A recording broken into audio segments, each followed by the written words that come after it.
नमस्कार विद्यार्थी मित्रांनो, आपल्या इतिहासाच्या अभ्यासात स्वागत आहे.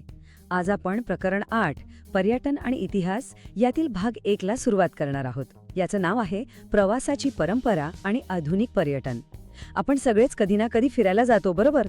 पण कधी असा विचार केलाय का की ही फिरायची म्हणजे प्रवास करण्याची परंपरा नक्की सुरू कशी झाली? पूर्वीचे लोक कशासाठी प्रवास करायचे?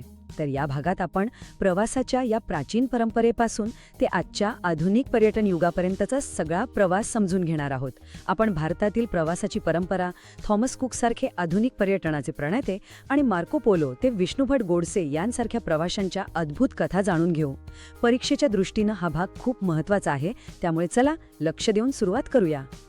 ह्या भागात आपण काय काय शिकणार आहोत त्याची ही एक छोटीशी रूपरेषा आहे. सगळ्यात आधी आपण प्रवासाची प्राचीन परंपरा कशी होती ते पाहू. त्यानंतर आधुनिक पर्यटनाचा जन्म कसा झाला हे समजून घेऊ. पुढे आपण युरोपातील काही धाडसी प्रवासी आणि शोधकर्त्यांना भेटू. मग जगाबद्दलची आपली समज वाढवणाऱ्या प्रवाशांबद्दल जाणून घेऊ. त्यानंतर आपल्याच देशातील एका महत्त्वाच्या ऐतिहासिक घटनेच्या साक्षीदाराबद्दल बोलू. आणि हो, सगळ्यात शेवटी परीक्षेसाठी या सगळ्याची एक मस्त उजळणी करू. चला तर मग एक एक करून पुढे जाऊया. आपला पहिला मुद्दा आहे प्रवासाची प्राचीन परंपरा. चला तर मग वेळेत मागे जाऊया आणि प्राचीन भारतात डोकावूया. आज आपण जसं मजा मस्तीसाठी सुट्ट्यांमध्ये फिरायला जातो, तसा प्रवास पूर्वीच्या काळी नव्हता. त्या काळातल्या प्रत्येक प्रवासामागे एक विशिष्ट, एक महत्त्वाचा उद्देश असायचा. तर मग प्राचीन आणि मध्ययुगीन भारतात लोक नक्की कोणत्या कारणांसाठी घराबाहेर पडत होते? चला पाहूया. तर प्राचीन भारतात प्रवासाची मुख्यत्वे 4 कारणं होती. पहिलं आणि सगळ्यात महत्त्वाचं कारण होतं तीर्थयात्रा. लोक दूरदूरच्या पवित्र स्थळांना, तीर्थक्षेत्रांना भेट देण्यासाठी शेकडो मैल पायी प्रवास करायचे. दुसरं कारण म्हणजे स्थानिक जत्रा आणि उत्सव. या जत्रा उत्सवांमध्ये सहभागी होण्यासाठी लोक प्रवास करत असत. तिसरं कारण होतं शिक्षण. चांगल्या गुरुच्या शोधात किंवा नालंदा, तक्षशिला यांसारख्या प्रसिद्ध विद्यापीठांमध्ये ज्ञान मिळवण्यासाठी विद्यार्थी दूरवरून प्रवास करून येत असत. आणि चौथं महत्त्वाचं कारण होतं व्यापार. व्यापारी आपला माल विकण्यासाठी एका प्रदेशातून दुसऱ्या प्रदेशात जात असत. म्हणजे बघा, धर्म, संस्कृती, शिक्षण आणि व्यापार या 4 स्तंभांवर त्या काळातला प्रवास उभा होता. मग हे सुरुवातीचे प्रवासी होते तरी कोण? तर ह्या प्रवासाच्या परंपरेची सुरुवात खुद्द गौतम बुद्धांनी केली. त्यांनी ज्ञानाचा प्रसार करण्यासाठी संपूर्ण उत्तर भारतात पायी प्रवास केला. त्यांच्यापासूनच प्रेरणा घेऊन बौद्ध भिक्खूंनी सतत प्रवास करण्याची म्हणजे चारिका करण्याची प्रथा सुरू केली. याच परंपरेतलं एक महत्त्वाचं नाव म्हणजे इसवी सन 630 मध्ये भारतात आलेले चीनी प्रवासी युआन श्वांग. ते बौद्ध धर्माचा अभ्यास करण्यासाठी आले होते. त्यांनी आपल्या प्रवासाचे जे वर्णन लिहून ठेवलं आहे ते आज इतिहासाचा अभ्यास करण्यासाठी खूप महत्त्वाचं आहे. पुढे मध्ययुगीन काळात आपल्याकडे संत नामदेव, संत एकनाथ, गुरु नानक यांसारख्या संतांनी भारतभर प्रवास करून भक्ती आणि समानतेचा संदेश लोकांपर्यंत पोहोचवला. आता येतोय आपला दुसरा मुद्दा, आधुनिक पर्यटनाचा जन्म. आपण पाहिलं की पूर्वीचा प्रवास हा काहीतरी उद्देश ठेवून केलेला असायचा. पण मग त्याचं रूपांतर आजच्या संघटित पर्यटन उद्योगात कसं झालं? म्हणजे जिथे ticket booking, hotel booking, tour packages हे सगळं असतं. हा बदल कसा घडला? चला ही इंटरेस्टिंग गोष्ट जाणून घेऊया. आधुनिक पर्यटनाकडे जाण्यापूर्वी पर्यटन या शब्दाचा अर्थ समजून घेऊया. पर्यटन म्हणजे काय? तर विशिष्ट हेतूने दूरवरच्या प्रदेशातील ठिकाणांना भेट देण्यासाठी केलेला प्रवास. हा हेतू काहीही असू शकतो. मनोरंजन, ऐतिहासिक ठिकाणांना भेट देणं, व्यापार किंवा अगदी आरोग्य, काहीही. ही व्याख्या महत्त्वाची आहे, कारण या एका व्याख्येवरच आजचा अब्जावधी डॉलर्सचा पर्यटन उद्योग उभा आहे. आणि ज्या व्यक्तीने या उद्योगाचा पाया रचला त्याच्याबद्दलच आपण आता बोलणार आहोत. आणि त्या व्यक्तीचं नाव होतं थॉमस कुक. 19व्या शतकात त्यांनी पर्यटनाची संकल्पनाच पूर्णपणे बदलून टाकली. त्यांनी काय केलं? तर पहिली पायरी म्हणून त्यांनी सुमारे 600 लोकांसाठी लेस्टर ते लफबरो अशी एक रेल्वेची सहल आयोजित केली. ही जगातली पहिली पॅकेज टूर मानली जाते. हा प्रयोग यशस्वी झाल्यावर त्यांनी दुसरी पायरी उचलली. त्यांनी संपूर्ण युरोपची एक वर्तुळाकार सहल आयोजित केली. ही त्या काळासाठी एक मोठीच गोष्ट होती. आणि मग आली तिसरी आणि सगळ्यात क्रांतिकारी पायरी. त्यांनी पर्यटकांना प्रवासाची तिकीटं विकणारी एक ट्रॅव्हल एजन्सी सुरू केली. आणि इथूनच खऱ्या अर्थाने आधुनिक पर्यटन युगाची सुरुवात झाली, ज्यामुळे सामान्य लोकांनाही जग फिरणं शक्य झालं. आपला तिसरा मुद्दा आहे युरोपीय शोधाचे प्रणेते. बरं, थॉमस कुक यांनी लोकांना जग फिरवणं सोपं केलं हे खरंय, पण त्यांच्याही आधी काही असे धाडसी प्रवासी होऊन गेले ज्यांनी युरोपातील लोकांना त्या जगाची ओळख करून दिली जे त्यांनी कधी पाहिलंय नव्हतं. चला, अशाच काही प्रवाशांना भेटूया ज्यांनी युरोपची जगाकडे पाहण्याची दृष्टीच बदलून टाकली. या यादीतलं पहिलं नाव आहे बेंजामिन ऑफ टुडेला. ते स्पेनचे होते आणि त्यांना इतिहासातील पहिले युरोपियन प्रवासी किंवा शोधक मानलं जातं. विचार करा, 12व्या शतकात जेव्हा प्रवासाची आजच्यासारखी साधनं अजिबात नव्हती, तेव्हा ही व्यक्ती युरोपमधून निघून मध्यपूर्व, इराण, भारत आणि अगदी चीनपर्यंत पोहोचली. सगळ्यात महत्त्वाचं म्हणजे त्यांनी आपल्या प्रवासात जे काही पाहिलं, अनुभवलं, त्याबद्दल त्यांनी आपल्या डायरीत सविस्तर लिहून ठेवलं. आज त्यांच्या याच डायऱ्या त्या काळातील इतिहास समजून घेण्यासाठी एक अत्यंत महत्त्वाचा आणि विश्वसनीय दस्तावेज मानल्या जातात. आणि मग 13व्या शतकात आले मार्को पोलो. हे नाव तर नक्कीच ऐकलं असेल. हे इटलीचे एक प्रसिद्ध प्रवासी होते. त्यांची सर्वात मोठी कामगिरी म्हणजे त्यांनी युरोपातील लोकांना आशिया खंडाची आणि विशेषतः त्या काळच्या रहस्यमयी चीनची ओळख करून दिली. ते काही 1-2 दिवस नाही, तर तब्बल 17 वर्षे चीनमध्ये राहिले होते. त्यांनी तिथली वनस्पती, प्राणी, तिथलं समाज जीवन, संस्कृती आणि व्यापार या सगळ्याबद्दल इतकं सविस्तर लिहिलं की त्यांच्या प्रवास वर्णनांनी युरोपात अक्षरशः धुमाकूळ घातला. त्यांच्यामुळेच युरोपियन लोकांना पूर्वेकडील देशांबद्दल प्रचंड कुतूहल निर्माण झालं. आपला चौथा मुद्दा आहे ज्ञात जगाचा विस्तार. मार्को पोलोसारख्या प्रवाशांनी युरोपला जगाच्या नवीन कथा सांगितल्या. पण आता आपण अशा 2 व्यक्तींबद्दल बोलणार आहोत ज्यांनी केवळ कथा नाही तर जगाला अचूक माहिती आणि अचूक नकाशे दिले. त्यांच्या कार्यामुळे आपल्या ज्ञात जगाच्या सीमा खऱ्या अर्थाने विस्तारल्या. तब्बल 30 वर्षे. 14व्या शतकातील एक महान प्रवासी होते इब्न बतूता. त्यांनी एवढा मोठा काळ सतत प्रवास केला आणि त्यांची एक प्रतिज्ञा होती माहितीये की प्रवासात कधीही एकाच रस्त्याने 2दा जायचं नाही. विचार करा, 30 वर्षे सतत नवीन मार्ग, नवीन शहरं, नवीन लोक. त्यांनी त्या काळातील संपूर्ण इस्लामिक जगाचा प्रवास केला.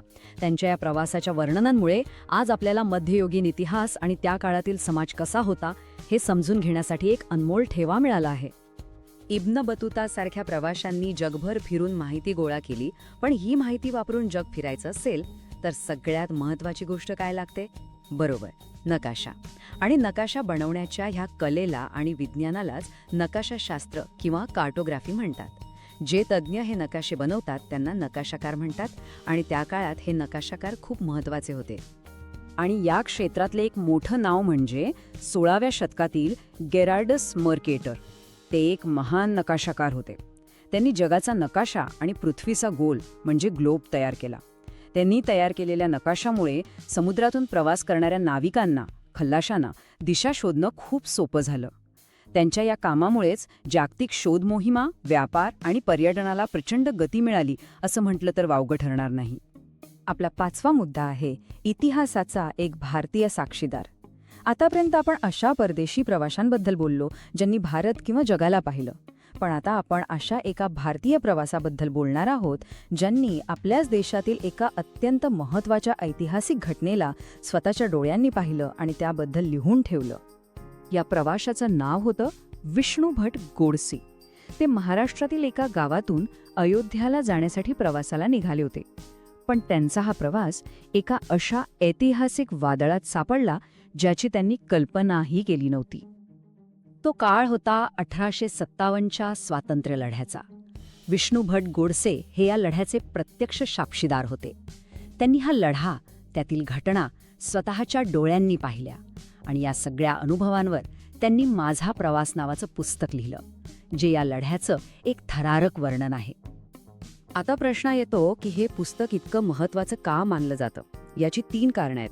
पहिलं, हे 1857च्या घटनांचं प्रत्यक्षदर्शी वर्णन आहे.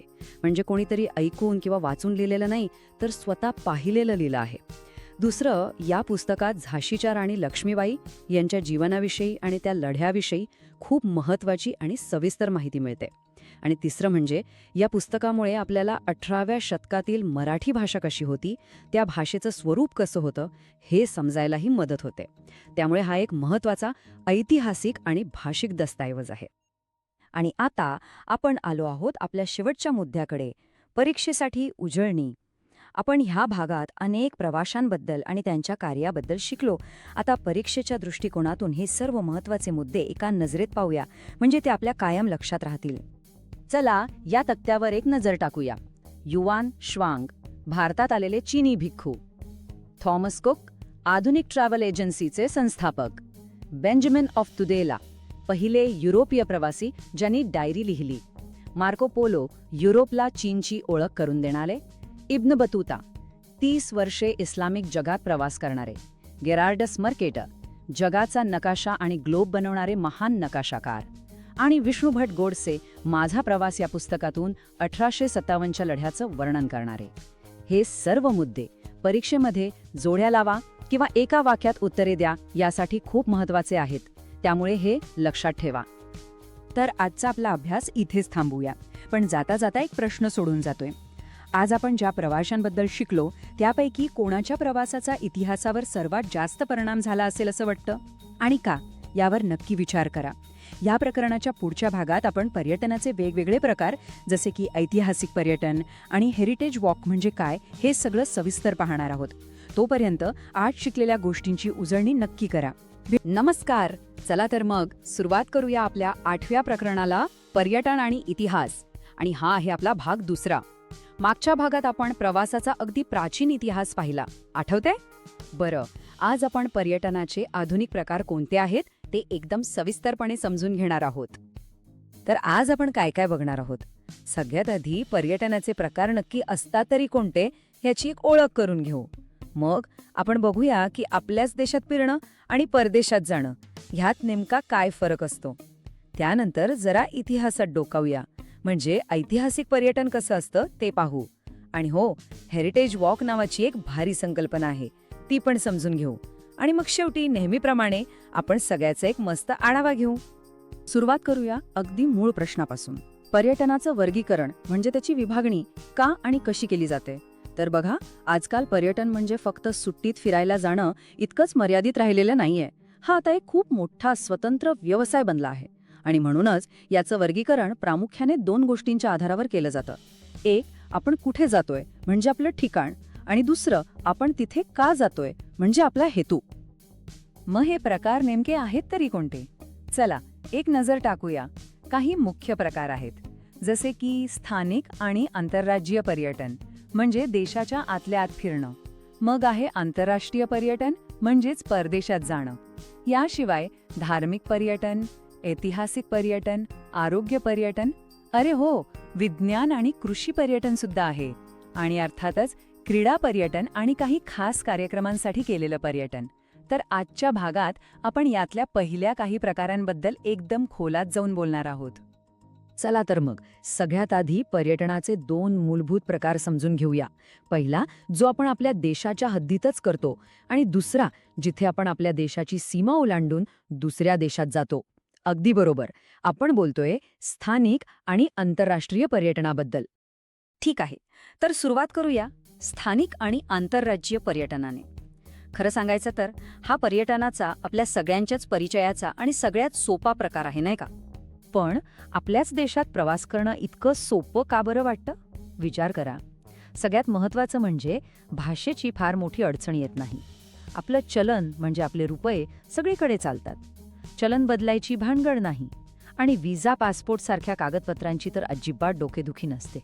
आणि सगळ्यात भारी गोष्ट म्हणजे काय की या प्रवासाचं प्लॅनिंग आपण आपल्या सोयीनुसार अगदी आरामात करू शकतो. मनात आलं की बॅग भरली आणि निघालो, इतकं सोपं. बरं, हे तर झालं देशांतर्गत पर्यटनाबद्दल. पण याच्या दुसऱ्या बाजूला आहे आंतरराष्ट्रीय पर्यटन. आणि गेल्या काही वर्षांमध्ये आंतरराष्ट्रीय पर्यटनाने सुद्धा प्रचंड वेग पकडलाय. म्हणजे जगभरात फिरणाऱ्या लोकांची संख्या खूप खूप जास्त वाढली आहे. पण प्रश्न हा आहे की आंतरराष्ट्रीय प्रवास अचानक इतका कसा वाढला? यामागे 2 मुख्य कारणं आहेत.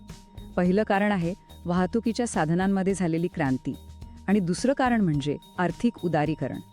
आता ही 2 कारणं नेमकी काय आहेत आणि त्यामुळे परदेश प्रवास कसा सोपा झाला तेच आपण आता समजून घेऊया. बघा, वाहतुकीतल्या बदलांमुळे काय झालंय तर जग खरंच खूप जवळ आलंय. म्हणजे आता आपल्याकडे रेल्वे आहे, मोठी मोठी सागरी जहाजं आहेत आणि विमानं तर आहेतच. यामुळे जगातल्या कुठल्याही कोपऱ्यात पोहोचणं खूप सोपं झालंय. उदाहरणार्थ, युरोपमध्ये जे रेल्वे मार्ग आहेत त्यांनी तर अख्खा खंडच एकमेकांना जोडून टाकलंय. विमानांमुळे तर काय, काही तासात आपण जगभरात कुठेही पोहोचू शकतो. आणि सागरी मार्गांनी जगातले जवळजवळ सर्वच समुद्रकिनारे एकमेकांना जोडले गेले आहेत. आता वळूया दुसऱ्या महत्त्वाच्या मुद्द्याकडे, आर्थिक उदारीकरण. आता हा शब्द थोडा जड वाटेल, पण याचा अर्थ खूप सोपा आहे. आर्थिक उदारीकरण म्हणजे नेमकं काय? तर हे सरकारचं एक धोरण आहे ज्यामध्ये देशाच्या अर्थव्यवस्थेवरचे जे कडक नियम असतात ते थोडे सैल केले जातात. याचा परिणाम काय होतो तर लोकांना आणि पैशाला देशाच्या आत बाहेर ये-जा करणं खूप सोपं होऊन जातं. आणि भारताने जेव्हापासून हे धोरण स्वीकारलं तेव्हापासूनच आज आपल्याला दिसतंय की अनेक भारतीय सहजपणे परदेशात जातात आणि परदेशातले पर्यटकही तितक्याच सहजतेने भारतात येतात. आणि याचाच परिणाम म्हणून आजकाल भारतातून परदेशात जाणाऱ्यांची संख्या प्रचंड वाढली आहे. आता लोक वेगवेगळ्या कारणांसाठी परदेशात जातात. काही जण उच्च शिक्षणासाठी जातात, तर काही जण फक्त फिरायला, मजा करायला, आराम करण्यासाठी जातात. अनेक लोक व्यावसायिक कामांसाठी म्हणजे मीटिंग्स, कॉन्फरन्स यासाठी जातात. आणि हो, हल्ली तर चित्रपटांच्या शूटिंगसाठी परदेशात जाणं हे खूप मोठं आणि महत्त्वाचं कारण बनलं आहे. तर मग आत्तापर्यंतच्या चर्चेवरून स्थानिक आणि आंतरराष्ट्रीय पर्यटनातला फरक आपल्या लक्षात आला असेल. चला एकदा परत पाहूया. देशात फिरायला आपल्याला फारशा कागदपत्रांची गरज नसते, पण परदेशात जायचं म्हटलं की पासपोर्ट आणि व्हिसा हे अनिवार्य आहेत, लागतातच. आपल्या देशात आपलं चलन म्हणजे रुपये चालतात, पण परदेशात गेल्यावर तिथलं चलन आपल्याला घ्यावंच लागतं. आपल्या देशात फिरताना भाषेची अडचण तशी फारशी येत नाही, पण परदेशात भाषेचा एक मोठा अडथळा समोर येऊ शकतो. आणि सगळ्यात महत्त्वाचा फरक, देशांतर्गत प्रवासाचं नियोजन आपण ऐनवेळी सुद्धा करू शकतो, पण आंतरराष्ट्रीय प्रवासाची तयारी मात्र खूप आधीपासून अगदी व्यवस्थित करावी लागते. चला आता पर्यटनाच्या एका अशा प्रकाराबद्दल बोलूया जो संपूर्ण जगात खूपच लोकप्रिय आहे, आणि तो प्रकार म्हणजे ऐतिहासिक पर्यटन. नावावरूनच कळतंय, ज्या लोकांना इतिहासात रमायला, इतिहासाच्या गोष्टी जाणून घ्यायला आवडतं ना, त्यांच्यासाठी तर हा पर्यटनाचा प्रकार म्हणजे एक पर्वणीच आहे.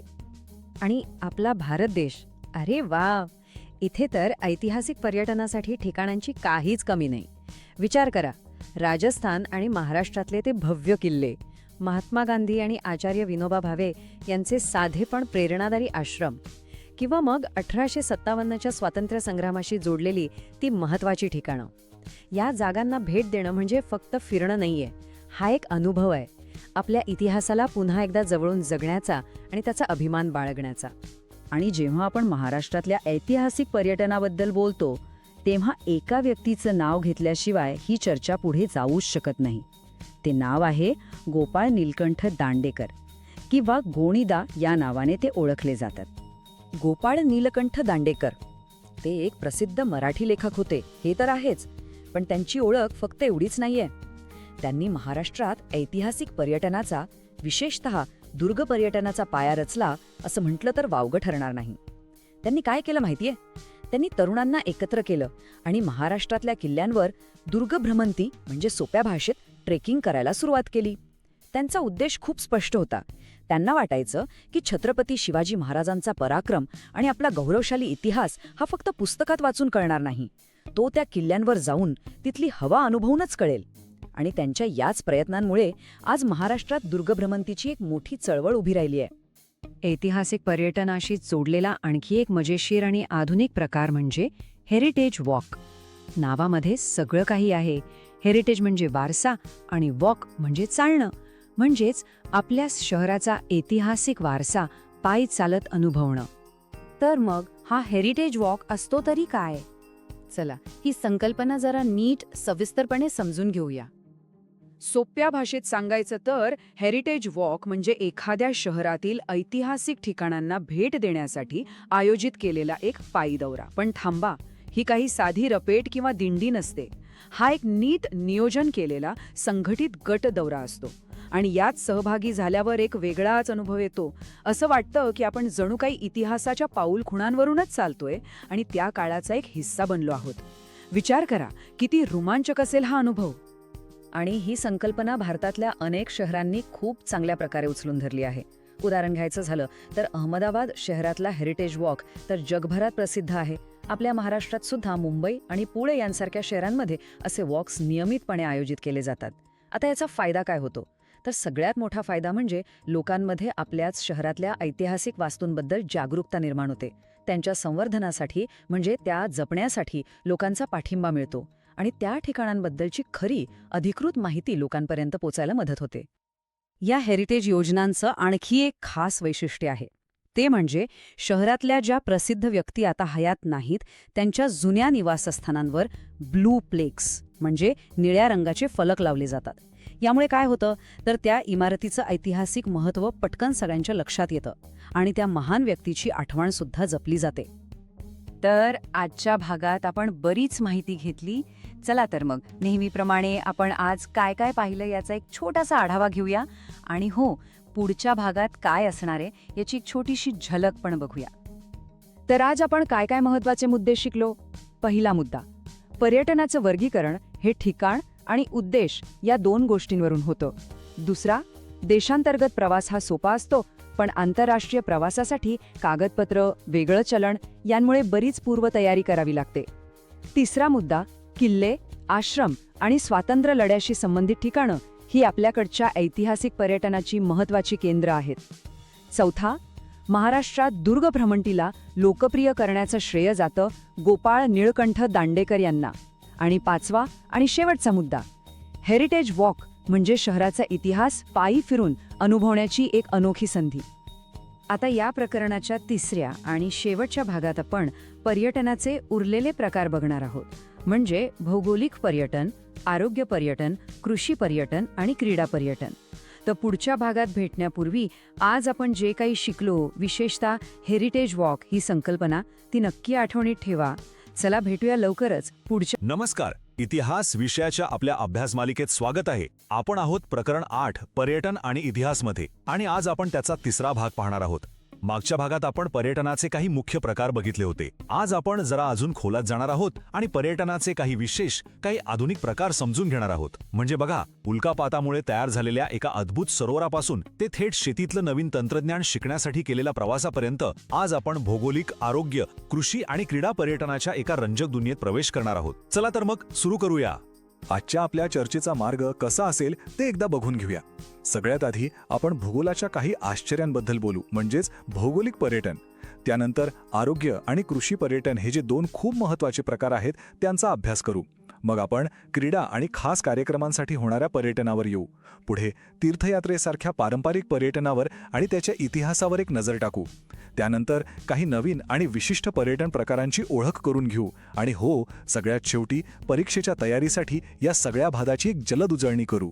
चला, आपल्या आजच्या प्रवासाची सुरुवात करूया पृथ्वीच्या अद्भुत खजिन्यापासून. काही ठिकाणं अशी असतात ना की जिथे निसर्गानेच अशी काही जादू केलेली असते की ती पाहण्यासाठी लोक अक्षरशः जगभरातून येतात. याच प्रकाराला म्हणतात भौगोलिक पर्यटन. चला तर मग समजून घेऊया की हे नेमकं काय आहे. अगदी सोप्या भाषेत सांगायचं झालं तर जेव्हा आपल्या प्रवासाचा मुख्य हेतू हा निसर्गाने घडवलेली एखादी खास गोष्ट, एखादं वैशिष्ट्यपूर्ण ठिकाण पाहणं असतो, तेव्हा त्याला भौगोलिक पर्यटन म्हणतात. यात मग उंच डोंगर येतात, खोल दऱ्या येतात, नद्या किंवा अगदी उल्कापाताने तयार झालेली विवरं सुद्धा येतात. इथलं मुख्य आकर्षण हे माणसाने बनवलेलं काही नसून स्वतः निसर्ग असतो. आपल्या भारतात तर अशी कितीतरी ठिकाणं आहेत.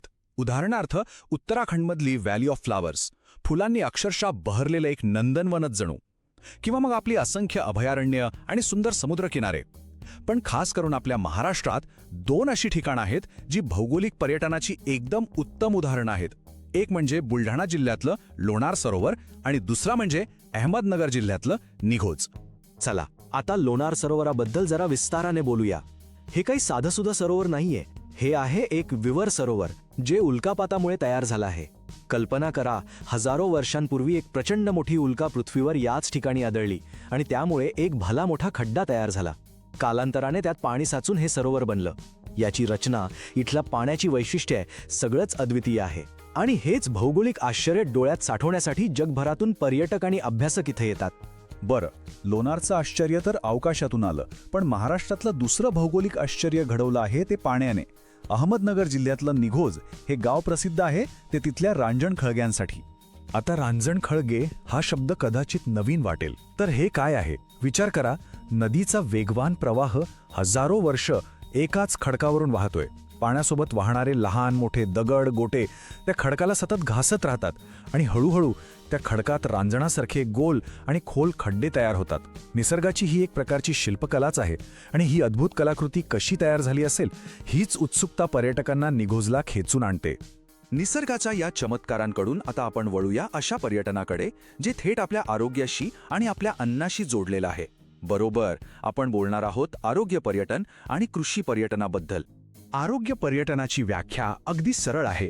जेव्हा लोक वैद्यकीय उपचारांसाठी, मग ती एखादी मोठी शस्त्रक्रिया असो किंवा इतर कोणतेही उपचार, आपला देश सोडून दुसऱ्या देशात जातात तेव्हा त्याला आरोग्य पर्यटन असं म्हणतात. आणि हो, यात फक्त आधुनिक वैद्यकीय सेवाच नाही तर पारंपरिक उपचार पद्धतींचाही समावेश होतो. पण इथे एक महत्त्वाचा प्रश्न उभा राहतो की जगभरातले लोक उपचारांसाठी भारताची निवड का करतात? तर याची 3 मुख्य कारणे आहेत. पहिलं आणि सगळ्यात मोठं कारण म्हणजे खर्च. पाश्चात्य देशांच्या तुलनेत भारतात वैद्यकीय सेवा खूपच कमी खर्चात उपलब्ध होतात. दुसरं कारण म्हणजे खर्च कमी असला तरी गुणवत्तेत कोणतीही तडजोड नसते. आपल्याकडच्या सेवा जागतिक दर्जाच्या आहेत. आणि तिसरं, एक अनपेक्षित पण तितकंच महत्त्वाचं कारण म्हणजे भारताचं हवामान. हवामानाचा मुद्दा जरा अजून समजून घेऊया. भारत हा उष्णकटिबंधीय देश आहे. म्हणजे काय, तर इथे वर्षभर भरपूर सूर्यप्रकाश असतो. जे लोक थंड प्रदेशातून, जिथे सूर्यप्रकाश कमी असतो, तिथून येतात त्यांच्यासाठी हा सूर्यप्रकाश आणि इथलं उबदार हवामान खूपच फायदेशीर ठरतं. त्यामुळे ते उपचारांबरोबरच चांगल्या हवामानाचा लाभ घेण्यासाठीही भारतात येतात. आधुनिक वैद्यकीय सेवांसोबतच भारताच्या पारंपरिक उपचार पद्धती यासुद्धा परदेशी पर्यटकांसाठी एक मोठं आकर्षण आहेत. यात प्रामुख्याने योग प्रशिक्षण आणि आयुर्वेदिक उपचारांचा समावेश आहे. अनेक पर्यटक तर फक्त योग शिकण्यासाठी किंवा पंचकर्मासारख्या आयुर्वेदिक उपचार घेण्यासाठी खास भारतात येतात. आरोग्य पर्यटनानंतर आता आपण पाहूया कृषी पर्यटन. शहरातल्या धावपळीच्या आयुष्यात आपल्या ताटात येणारी भाजी कुठून येते, कशी पिकते याचा आपल्याला कधीकधी विसरच पडतो. याच शहरी नागरिकांना ग्रामीण जीवनाचा आणि शेतीचा खरा अनुभव देण्यासाठी कृषी पर्यटन हा प्रकार आता झपाट्याने वाढतो आहे. यामध्ये पर्यटक थेट शेतावर जातात, तिथल्या वातावरणाचा आणि कामाचा अनुभव घेतात. कृषी पर्यटनाचे 2 महत्त्वाचे पैलू आहेत हे लक्षात घ्या. एकीकडे शहरी लोकांना ग्रामीण जीवनाचा अनुभव हवा असतो, म्हणून ते आपल्या कुटुंबासोबत शेतांवर फिरायला जातात. तर दुसरीकडे स्वतः शेतकरी नवीन तंत्रज्ञान शिकण्यासाठी आणि आपली शेती अधिक उत्पादनक्षम करण्यासाठी प्रगत कृषी संशोधन केंद्रांना आणि कृषी विद्यापीठांना भेटी देतात. हा सुद्धा कृषी पर्यटनाचाच एक भाग आहे. याचंच एक उत्तम उदाहरण म्हणजे भारतीय शेतकऱ्यांचे इस्रायल दौरे. इस्रायल हा देश शेतीतल्या प्रगत तंत्रज्ञानासाठी जगभर ओळखला जातो. विशेषतः पाण्याच्या कमतरतेवर मात करण्यासाठी त्यांनी ठिबक सिंचनासारखं जे तंत्रज्ञान विकसित केलं आहे ते अद्भुत आहे.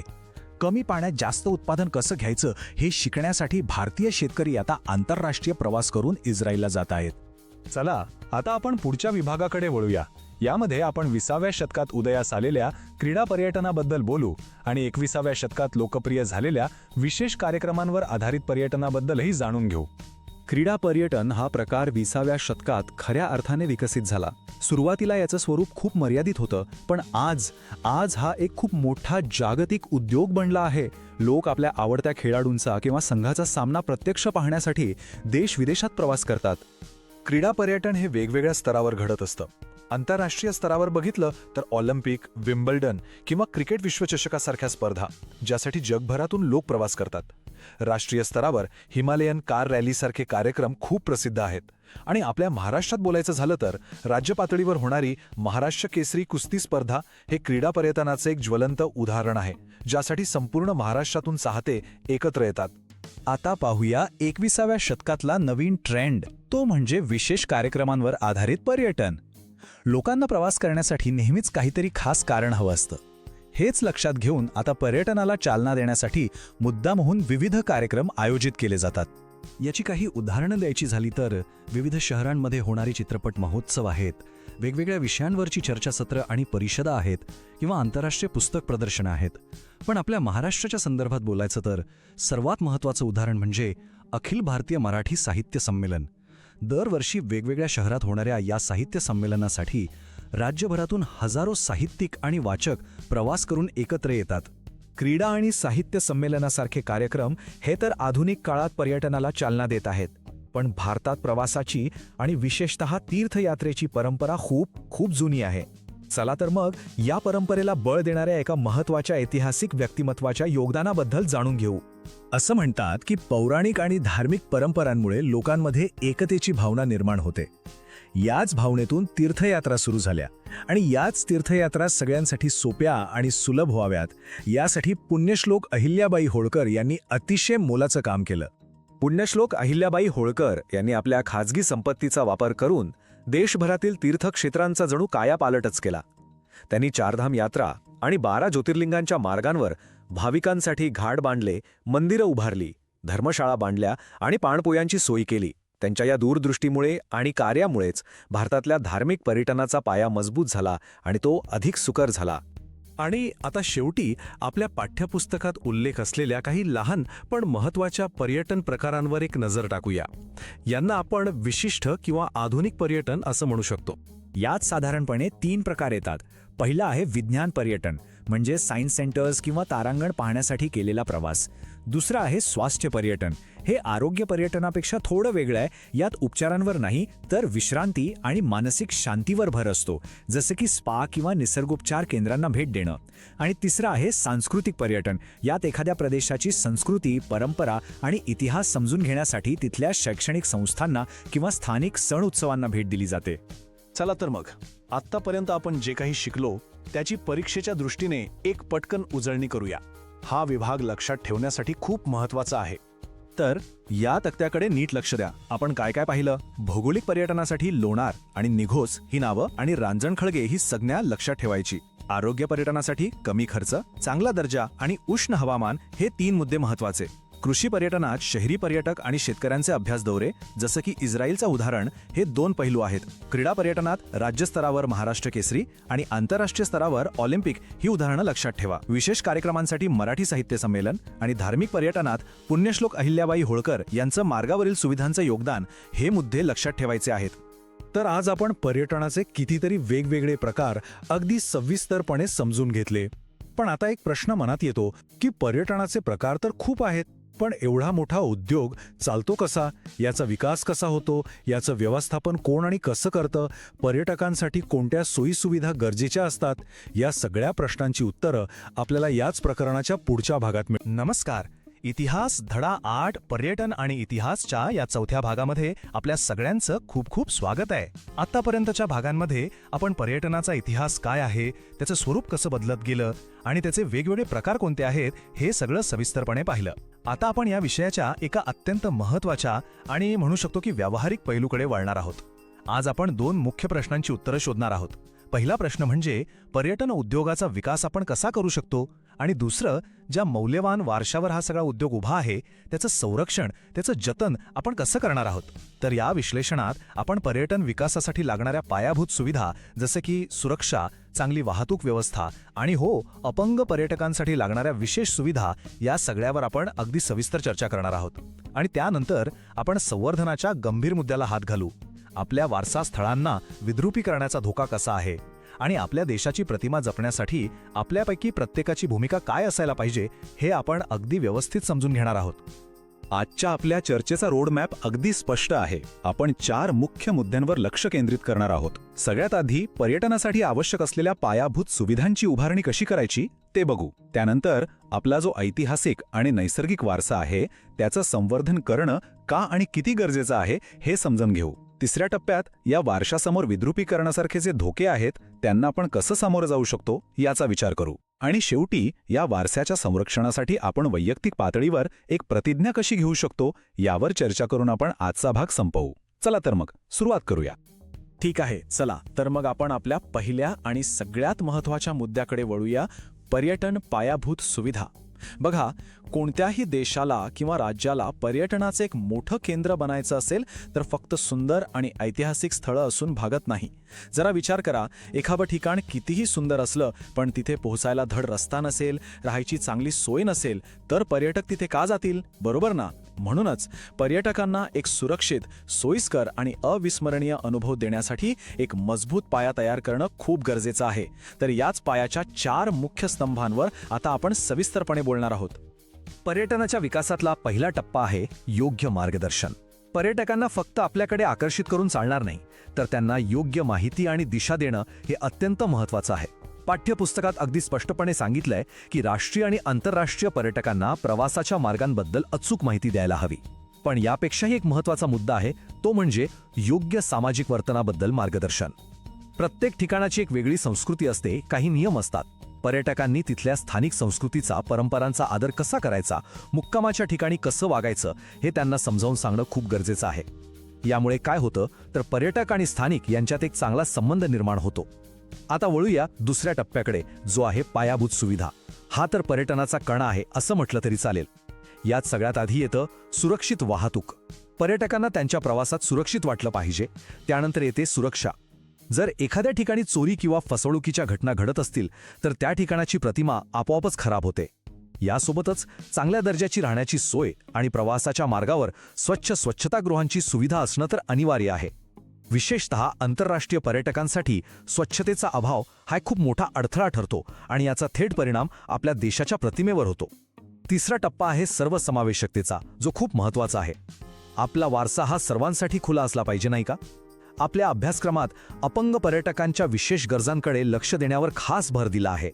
याचा अर्थ काय तर याचा अर्थ असा की ऐतिहासिक स्थळांवर रॅम्प्स, रेलिंग्स आणि व्हीलचेअरसाठी सोयीस्कर मार्ग उपलब्ध करून दिले पाहिजेत, जेणेकरून शारीरिकदृष्ट्या अक्षम व्यक्तीसुद्धा आपल्या या अमूल्य वारशाचा आनंद घेऊ शकतील.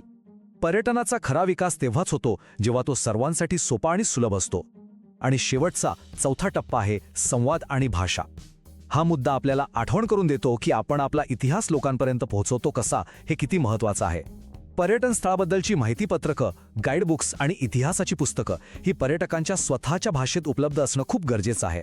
याशिवाय टॅक्सी चालकांना एकापेक्षा जास्त भाषांमध्ये संवाद साधण्यासाठी प्रशिक्षित करणं ही एक खूप चांगली कल्पना आहे.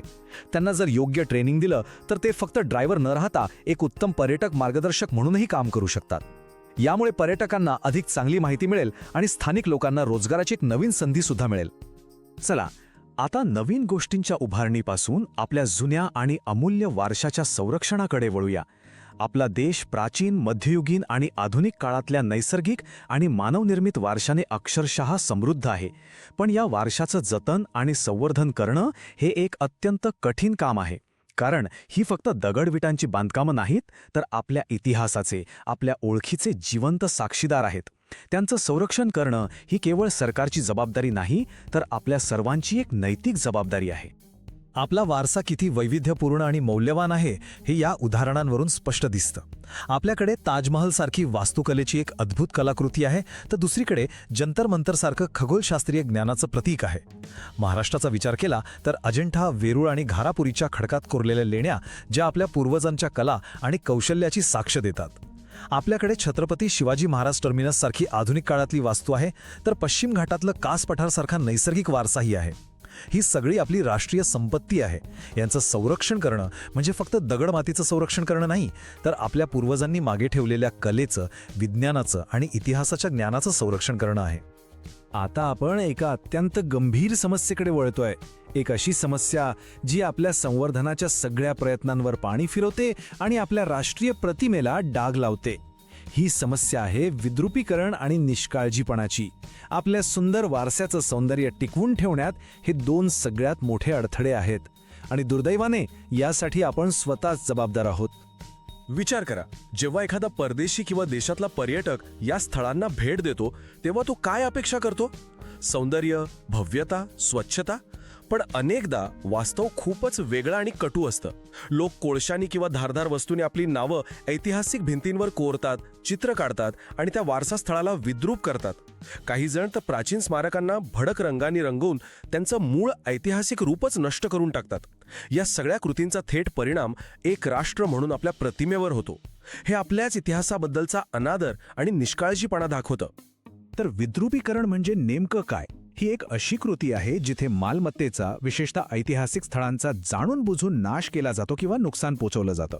आपल्या पाठ्यपुस्तकानुसार यात कोळशाने नावं लिहिणं, चित्र काढणं किंवा प्राचीन स्मारकांना भडक रंगांनी रंगवणं यांसारख्या गोष्टी येतात. अशा कृतींमुळे त्या ठिकाणाचं ऐतिहासिक आणि कलात्मक मूल्य तर कमी होतंच, पण त्याचं जे मूळ स्वरूप आहे ते कायमचं नष्ट होतं, जे आपण कधीच परत मिळवू शकत नाही. विद्रुपीकरणासोबतच दुसरी मोठी समस्या आहे अस्वच्छतेची. वारसा स्थळांच्या परिसरात पसरलेली घाण ही एक दुहेरी समस्या आहे. म्हणजे एकीकडे पुरेशा कचरापेठ्या किंवा स्वच्छतागृहांचा अभाव हे एक कारण आहेच, पण त्याचबरोबर लोकांचा निष्काळजीपणा आणि सामाजिक जबाबदारीची कमतरता हे सुद्धा तितकंच मोठं कारण आहे. कुठेही कचरा फेकणं, थुंकणं या सगळ्यामुळे या पवित्र ऐतिहासिक स्थळांचं वातावरण खराब होतं. त्यामुळे संवर्धन हे फक्त इमारतीचं नाही, तर तिच्या आजूबाजूच्या परिसराचं आणि वातावरणाचंही करणं तितकंच महत्त्वाचं आहे. मग या सगळ्या समस्यांवर उपाय काय? सरकार कायदे करेल, नियम बनवेल, ते ठीक आहे, पण खरा बदल कुठून सुरू होतो? आपल्या पाठ्यपुस्तकात एक खूप महत्त्वाचा आणि प्रभावी उपाय सांगितला आहे. हा उपाय म्हणजे प्रत्येक नागरिकाने, विशेषतः प्रत्येक विद्यार्थ्याने एक वैयक्तिक संकल्प करणं. ही फक्त एक औपचारिक प्रतिज्ञा नाहीये, तर आपल्या वृत्तीमध्ये, आपल्या वागणुकीमध्ये एक सकारात्मक बदल घडवण्याची ही पहिली आणि सगळ्यात महत्त्वाची पायरी आहे, जी यशस्वी वारसा व्यवस्थापनासाठी अत्यंत आवश्यक आहे. तर महत्त्वाचा मुद्दा हा आहे, पाठ्यपुस्तक आपल्याला एक संकल्प करायला सांगतं. परीक्षेमधल्या स्वमत प्रश्नांसाठी ही प्रतिज्ञा लक्षात ठेवणं महत्त्वाचं आहेच, पण त्याहूनही जास्त महत्त्वाचं आहे ती आपल्या रोजच्या वागणुकीत आणणं. संकल्प अगदी साधा आणि सरळ आहे. 1. मी वारसा स्थळांची स्वच्छता राखण्यासाठी प्रयत्न करीन. आणि 2. मी असं काहीही करणार नाही ज्यामुळे कोणत्याही ऐतिहासिक स्थळाचं विद्रुपीकरण होईल. ही वृत्ती अंगीकारणं, ही वैयक्तिक जबाबदारी स्वीकारणं हेच यशस्वी वारसा व्यवस्थापनातलं पहिलं आणि सगळ्यात मोठं पाऊल आहे. चला तर या चौथ्या भागाचा थोडक्यात आढावा घेऊया. आपण पाहिलं की पर्यटनाच्या विकासासाठी सुरक्षित वाहतूक, चांगल्या सोयी, सर्वांसाठी सोप्या सुविधा आणि बहुभाषिक मार्गदर्शकांची गरज आहे. त्याचबरोबर अजिंठा, वेरूळ आणि ताजमहाल यांसारख्या आपल्या राष्ट्रीय संपत्तीचं जतन करणं किती महत्त्वाचं आहे हे आपण ओळखलं. आपण विद्रुपीकरण आणि अस्वच्छता यांसारख्या धोक्यांवर चर्चा केली आणि शेवटी या वारशाचं रक्षण करण्यासाठी स्वच्छता राखण्याचा आणि विद्रुपीकरण न करण्याचा वैयक्तिक संकल्प करण्याच्या महत्त्वावर भर दिला. या भागाच्या शेवटी एक विचार करण्यासारखा प्रश्न आपल्या समोर उभा आहे. आपण आपल्या वारसा स्थळांना फक्त पाहण्याची ठिकाणं न ठेवता त्यांना व्यावसायिक संधी आणि आर्थिक विकासाचं केंद्र कसं बनवू शकतो? पुढच्या आणि शेवटच्या भागात म्हणजे भाग 5 मध्ये आपण याच प्रश्नाचं उत्तर शोधणार आहोत. आपण पर्यटन उद्योगातून निर्माण होणाऱ्या व्यावसायिक संधी, जसं की हॉटेल व्यवस्थापन आणि स्थानिक व्यवसाय विकास, ज्याचं एक उत्तम उदाहरण म्हणजे पुस्तकांचे गाव भिलार, यावर सविस्तर चर्चा करणार आहोत. तोपर्यंत महाराष्ट्रातील जागतिक वारसा स्थळांच्या यादीची उजळणी नक्की करा. भेटूया पुढच्या भागात. नमस्कार विद्यार्थी मित्रांनो, आपण आलो आहोत उपयोजित इतिहासाच्या प्रकरण 8 म्हणजेच पर्यटन आणि इतिहास याच्या अगदी शेवटच्या भागात. कधी विचार केलाय का की जेव्हा एक टुरिस्ट फिरायला येतो तेव्हा देशाची तिजोरी कशी भरते? आणि बरं, त्याहीपेक्षा महत्त्वाचं म्हणजे एका सामान्य माणसाच्या घरात चूल कशी पेटते? आज आपण याच प्रश्नांची उत्तरं शोधणार आहोत. आज आपण बघणार आहोत की पर्यटनामध्ये आर्थिक ताकद किती आहे, MTDC नक्की काय काम करतं आणि हो, महाराष्ट्रातल्या एका खास अगदी अनोख्या पुस्तकांच्या गावाला सुद्धा आपण भेट देणार आहोत.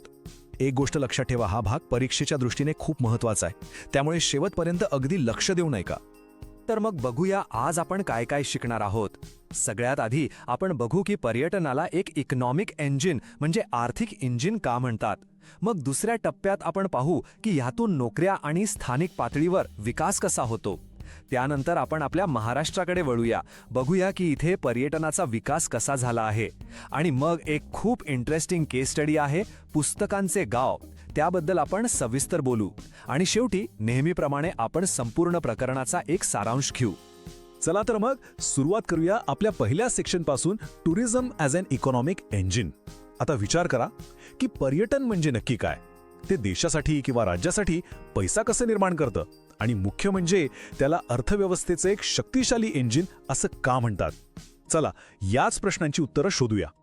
बघा, पर्यटन हा असा उद्योग आहे ना ज्यात प्रचंड प्रमाणात रोजगार निर्माण करण्याची ताकद आहे आणि आर्थिकदृष्ट्या तर हा खूपच वेगळा आहे. का? कारण गंमत बघा, पर्यटक आपल्या देशात येण्याआधीच आपल्याला पैसे मिळायला सुरुवात होते. एक उदाहरण घेऊया. समजा इंग्लंडमधल्या एखाद्या व्यक्तीला भारतात फिरायला यायचंय. तो काय करेल? सगळ्यात आधी व्हिसासाठी अप्लाय करेल, बरोबर, आणि त्याची फी भरेल. आता तो अजून भारतात आलेला नाहीये, पण त्याने भरलेली फी थेट भारत सरकारच्या खजिन्यात जमा झाली आहे. आणि म्हणूनच याला एक स्टेबल इंडस्ट्री किंवा स्थिर उद्योग असं म्हणतात. कारण जर याचं नियोजन व्यवस्थित केलं ना, तर अर्थव्यवस्थेला एक सतत न थांबणारं उत्पन्न मिळत राहतं. बरं, तर हा पैसा नक्की येतो कसा? हे जे पर्यटक महसूल चक्र आहे ना, ते आपण आता टप्प्याटप्प्याने समजून घेऊया. बघा, पहिला टप्पा, पर्यटक व्हिसाची फी भरतो. हे पैसे कुठे जातात? थेट सरकारच्या तिजोरीत. मग येतो दुसरा टप्पा, तो प्रवासाचं तिकीट काढतो, मग ते विमानाचं असो किंवा ट्रेनचं. यातून कोणाला फायदा होतो? वाहतूक कंपन्यांना. त्यानंतर तिसरा टप्पा, तो राहण्यासाठी हॉटेल बुक करतो, म्हणजे हॉटेल इंडस्ट्रीला पैसे मिळाले. आणि मग शेवटचा चौथा टप्पा, तो इथे आल्यावर खाण्यापिण्यावर, फिरण्यावर, शॉपिंगवर खर्च करतो. म्हणजे बघा, एका पर्यटकाने खर्च केलेला पैसा अर्थव्यवस्थेतल्या किती वेगवेगळ्या लोकांपर्यंत फिरतो. ठीक आहे, आपण पाहिलं की पैसा अर्थव्यवस्थेत कसा येतो. पण आता आपण थोडं अजून खोलात जाऊया. हा पैसा प्रत्यक्ष नोकऱ्यांमध्ये आणि स्थानिक विकासात कसा बदलतो ते बघूया. म्हणजे पैसा तर आला, पण तो सामान्य माणसाच्या घरापर्यंत पोहोचतो कसा, हे समजून घेणं खूप महत्वाचं आहे. फक्त हॉटेल आणि ट्रान्सपोर्ट्स नाही, तर पर्यटन अजून बऱ्याच व्यावसायिक संधी निर्माण करतं. उदाहरणार्थ, परदेशातून पर्यटक आले की त्यांना भाषेची अडचण येते. मग त्यांना कोण लागतं? भाषांतरकार म्हणजे ट्रान्सलेटर, आणि माहिती देण्यासाठी गाईड, म्हणजे ज्यांना भाषा येते त्यांच्यासाठी इथे रोजगाराची संधी आहे. शिवाय पर्यटक फिरायला आले की माहितीसाठी वर्तमानपत्र, पुस्तकं विकत घेतात आणि आठवण म्हणून काहीतरी घेऊन जातात, ज्याला आपण सुव्हिनियर्स म्हणतो. या सगळ्या खरेदीमुळे काय होतं? प्रकाशन उद्योग आणि जे छोटे मोठे दुकानदार आहेत त्या सगळ्यांनाच चालना मिळते. पर्यटनाचा एक खूप छान परिणाम असतो, त्याला विसिनिटी इफेक्ट किंवा परिसरावर होणारा परिणाम म्हणू शकतो. हे कसं आहे माहितीये? जसं आपण शांत पाण्यात दगड टाकला की लाटा कशा पसरत जातात, अगदी तसंच पर्यटन स्थळाच्या आजूबाजूच्या परिसरात सुद्धा विकास पोहोचतो. एखादं पर्यटन स्थळ असतं आणि त्याच्या आजूबाजूला बाजारपेठा वाढायला लागतात. पर्यटक आले की काय होतं? तिथल्या स्थानिक वस्तूंची मागणी वाढते. म्हणजे तिथले जे हस्तकला बनवणारे कारागीर आहेत, छोटे मोठे कुटीर उद्योग आहेत, अगदी भाजी विकणारे आहेत, सगळ्यांनाच फायदा होतो. यातून फक्त एका व्यक्तीचं नाही, तर संपूर्ण समाजाचं उत्पन्न वाढतं आणि विकास होतो. ओके, तर आता आपण देशाच्या पातळीवरून आपल्या राज्यावर येऊया, महाराष्ट्रावर. बघूया आपल्या महाराष्ट्रात पर्यटनाचा विकास कसा झाला आहे आणि त्यासाठी कोणती सरकारी संस्था काम करते. आपल्या राज्यात पर्यटनाच्या विकासासाठी सरकार स्वतः पुढाकार घेतं आणि त्यासाठी एक खास संस्था आहे. परीक्षेसाठी हे नाव खूप खूप महत्वाचं आहे, लक्ष ठेवा. MTDC म्हणजेच महाराष्ट्र पर्यटन विकास महामंडळ. नावातच आहे, ही महाराष्ट्रात पर्यटनाच्या विकासाला चालना देण्यासाठी बनवलेली एक सरकारी संस्था आहे. यांचं मुख्य काम काय? तर पर्यटकांसाठी सोयीसुविधा निर्माण करणं आणि आपल्या पर्यटन स्थळांची जाहिरात करणं, त्यांचा प्रचार करणं. आणि हे साल तर अजिबात विसरायचं नाही, 1975. याच वर्षी MTDCची म्हणजे महाराष्ट्र पर्यटन विकास महामंडळाची स्थापना झाली होती. परीक्षेमध्ये एका मार्कासाठी हा प्रश्न हमखास येतो, त्यामुळे हे वर्ष पाठच करून ठेवा. MTDCने फक्त घोषणा केल्या नाहीत, तर प्रत्यक्ष काम सुद्धा केलं आहे. त्यांनी राज्यभरात पर्यटकांसाठी सुविधांचं एक मोठं जाळं तयार केलंय. हे 2 आकडे बघा, खूप महत्वाचे आहेत. MTDCने राज्यभरात एकूण 47 ठिकाणे पर्यटक निवासस्थानं म्हणजे हॉटेल्स उभारली आहेत आणि या सगळ्या हॉटेल्समध्ये मिळून 4000पेक्षा जास्त पर्यटक एकाच वेळी राहू शकतात. सरकारच्या या कामामुळे काय झालं? खाजगी लोकांना पण प्रोत्साहन मिळालं आणि त्यांनी सुद्धा हॉटेल्स वगैरे सुरू केली.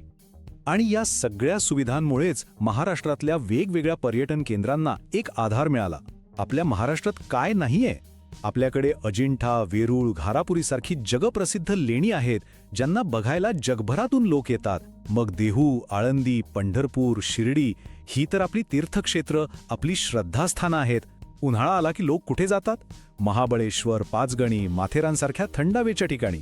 आणि ज्यांना निसर्ग आवडतो त्यांच्यासाठी कोयनानगरसारखं धरण आहे, ताडोबासारखं अभयारण्य आहे, जिथे तुम्हाला वाघ सुद्धा बघायला मिळू शकतो. म्हणजे बघा, महाराष्ट्रात प्रत्येकाच्या आवडीनुसार काही ना काही आहेच. चला आता एका खूपच खास आणि इंटरेस्टिंग उदाहरणाकडे वळूया. या उदाहरणातून आपल्याला कळेल की पर्यटनाचा वापर फक्त पैसे कमवण्यासाठी नाही, तर आपल्या संस्कृतीला जपण्यासाठी आणि तिला पुढे नेण्यासाठी कसा करता येतो. हा एक खूपच रंजक प्रकल्प आहे. आणि हा विषय परीक्षेच्या दृष्टीने खूप महत्वाचा आहे, ज्यावर नेहमी प्रश्न विचारला जातो. पुस्तकांचे गाव काय आहे ही संकल्पना? कधी ऐकलंय का याबद्दल? चला आज आपण याबद्दल सविस्तर जाणून घेऊया. टिपाल ह्यासाठी हा विषय अगदी परफेक्ट आहे. भिलार, महाबळेश्वरच्या अगदी जवळ असलेलं हे एक सुंदर गाव. पूर्वी भिलारची ओळख काय होती तर तिथलं निसर्ग सौंदर्य आणि तिथल्या गोड स्ट्रॉबेरीज. पण आता या गावाची ओळख पूर्णपणे बदलली आहे. आता त्याला पुस्तकांचे गाव म्हणून ओळखलं जातं. कल्पना करा, या गावातल्या प्रत्येक घरात पर्यटकांसाठी एक लायब्ररी आहे. तुम्ही कोणत्याही घरात जाऊ शकता, तिथे बसून तुम्हाला हवं ते पुस्तक आरामात वाचू शकता. पण असा प्रकल्प सुरू का केला असेल? यामागे महाराष्ट्र सरकारचा एक खूप चांगला हेतू होता. तो म्हणजे लोकांमध्ये वाचनाची संस्कृती, रीडिंग कल्चर परत एकदा वाढीला लागावी. आणि म्हणूनच या घराघरातल्या लायब्ररीमध्ये तुम्हाला सगळ्या प्रकारचं मराठी साहित्य मिळेल. जुन्या संत साहित्यापासून ते अगदी आजच्या नवीन लेखकांपर्यंत. चरित्रे आहेत, कथा कादंबऱ्या आहेत, कविता आहेत. इतकंच नाही तर मुलांसाठी आणि खेळांवरची पुस्तकं सुद्धा आहेत. म्हणजे तुम्ही भिल्लारला गेलात तर ती फक्त एक ट्रिप नाही राहत, तो एक साहित्यिक अनुभव बनतो. म्हणूनच मी पुन्हा सांगतोय, याकडे विशेष लक्ष द्या. भिलारची ही गोष्ट सांस्कृतिक पर्यटनाचं एक सर्वोत्तम उदाहरण आहे आणि म्हणूनच तुमच्या परीक्षेसाठी हा एक अत्यंत महत्त्वाचा टॉपिक आहे. या एकाच उदाहरणातून आपल्याला कळतं की पर्यटन, साहित्य आणि स्थानिक विकास या तिन्ही गोष्टींना एकत्र कसं आणता येतं. चला तर मग आता आपण शेवटच्या टप्प्यात आलो आहोत. आपण आतापर्यंत जे काही शिकलोत त्या सगळ्याला एकदा जोडून बघूया आणि या संपूर्ण प्रकरणाचा एक सारांश घेऊया. पर्यटनाचा अगदी थेट रोजच्या जगण्यावरचा परिणाम बघायचा असेल ना, तर उत्तम उदाहरण म्हणजे महाबळेश्वर आणि पाचगणीसारखी थंड हवेची ठिकाणं. तुम्ही विचार करा, या ठिकाणची जी स्थानिक अर्थव्यवस्था आहे ती पूर्णपणे 100% पर्यटकांवर अवलंबून आहे. तिथल्या लोकांसाठी पर्यटन हा फक्त एक व्यवसाय नाही आहे, तर ते त्यांच्या जगण्याचं, त्यांच्या रोजच्या पोटापाण्याचं मुख्य साधन आहे. तुम्ही तिथे गेलात की तुम्हाला दिसेल, काही जण पर्यटकांचे फोटो काढत आहेत, काही जण घोडेस्वारीसाठी आवाज देत आहेत, तर काही जण स्थानिक गाईड म्हणून ठिकाणांची माहिती देत आहेत. हे सगळे लोक त्यांचा रोजचा खर्च ह्याच कामांमधून भागतो. म्हणजे ह्या लोकांसाठी पर्यटन म्हणजे फक्त एक उद्योग नाही, तर त्यांच्या घराचा आधार आहे, त्यांच्या जगण्याचा एक अविभाज्य भाग आहे. तर मग ह्या संपूर्ण 8व्या प्रकरणात आपण काय काय पाहिलं एकदा पटकन बघूया. आपण सुरुवात केली पर्यटनाच्या इतिहासापासून, अगदी प्राचीन काळातल्या तीर्थयात्रांपासून ते थॉमस कुक पर्यंत. मग आपण पर्यटनाचे वेगवेगळे प्रकार बघितले. त्यानंतर आपण पर्यटन विकासासाठी काय गरजेचं आहे, सुविधा, सुरक्षितता यावर बोललो. मग आपण संवर्धनाबद्दल शिकलो, म्हणजे आपल्या ऐतिहासिक वास्तू कशा जपायला हव्यात. आणि आजच्या भागात आपण पाहिलं की MTDC सारख्या संस्था आणि रोजगार निर्मिती यामुळे पर्यटनाचा अर्थव्यवस्थेवर कसा परिणाम होतो.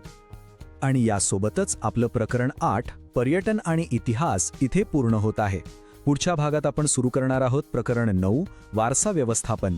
यामध्ये आपण संग्रहालय, ग्रंथालय आणि अभिलेखागार याबद्दल शिकणार आहोत. एक काम नक्की करा, तुमच्या पुस्तकातला 8व्या प्रकरणाखालचा स्वाध्याय सोडवून काढा. आणि एक गोष्ट नेहमी लक्षात ठेवा, इतिहास म्हणजे फक्त जुन्या गोष्टी नाहीत, तर त्या गोष्टींचा आज आपल्यावर आणि आपल्या भविष्यावर काय परिणाम होतो हे समजून घेणं आहे. आणि पर्यटन हे त्याचे एक जिवंत उदाहरण आहे.